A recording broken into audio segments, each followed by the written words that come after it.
भोला सुनले खोल के कान अच्छा ही वाटर पुरफ मकान।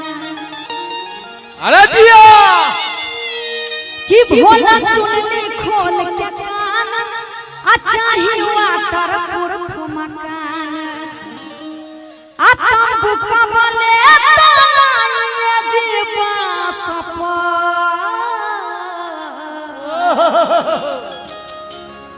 कूलर लगा दी कैलाश पर ए स्वामी जी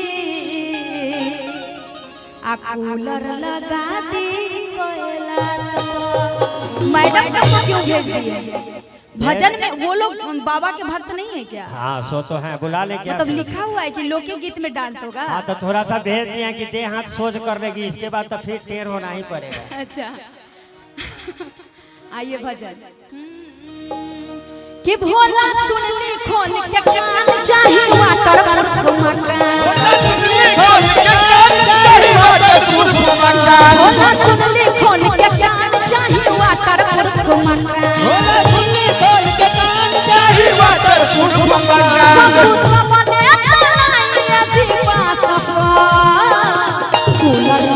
कूलर लगा दी कैलाश पर स्वामी जी कूलर लगा दी कैलाश पर भोला जी कूलर लगा दी कैलाश पर स्वामी जी कूलर लगा दी कैलाश पर।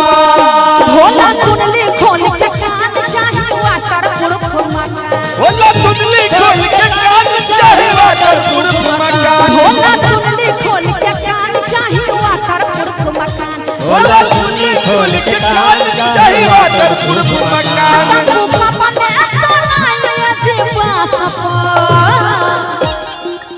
कूलर लगा दी कैलाश पर स्वामी जी कूलर लगा दी कैलाश पर स्वामी जी कूलर लगा दी कैलाश पर। क्या बात है? अरे जिया प्रेम से बोलिए भगवान भोलेनाथ की।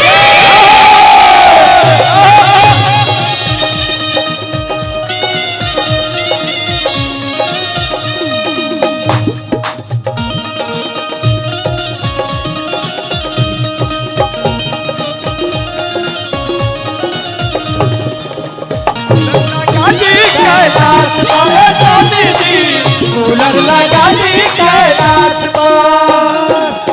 आंधी में उड़ गइल टूटल पलानी बिखल घाम होता हम चलतानी। नाम होता हम चलतानी नाम होता हम चलतानी। आंधी में उड़ गइल टूटल पलानी बिखल घाम होता हम चलतानी। कटाल होता हम चलतानी कटाल होता हम चलतानी। अब बुद्धि धइले माने कहां रवा काठ कूलर लगा दी कैलाश पर स्वामी जी कूलर लगा दी कैलाश पर स्वामी जी कूलर लगा दी कैलाश पर स्वामी जी कूलर लगा दी कैलाश पर।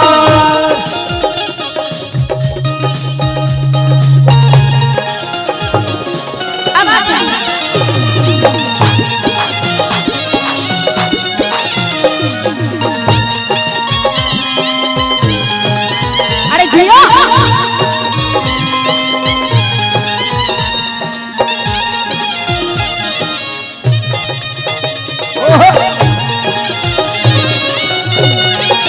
क्या बात है?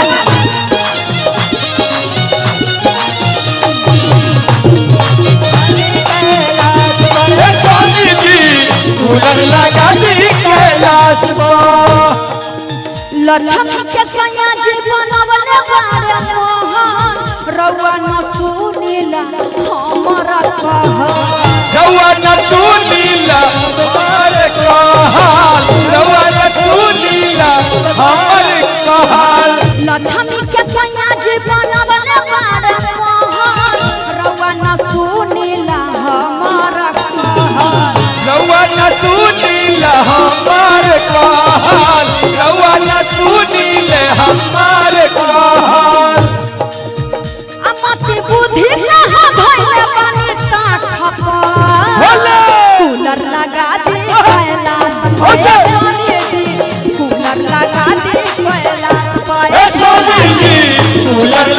दी कैलाश पाए सोनी जी कूलर लगा दी कैलाश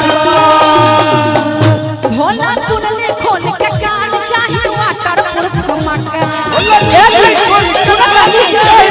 भोला सुन ले खोल के कान चाहे वाटर प्रूफ मकान बाबू बाबा ने बनाया जीवा सपा कूलर लगा दे कैलाश पाए सोनी जी कूलर लगा दी कैलाश पाए सोनी जी कूलर लगा दी कैलाश पाए सोनी जी कूलर लगा दी कैलाश पाए सोनी जी कूलर लगा दी कैलाश पाए सोनी जी कूलर लगा दी कैलाश पाए भोला जी कूलर लगा दी कैलाश पाए। प्रेम से बोलिए भगवान भोलेनाथ की जय माता पार्वती की। मैडम सबको बुला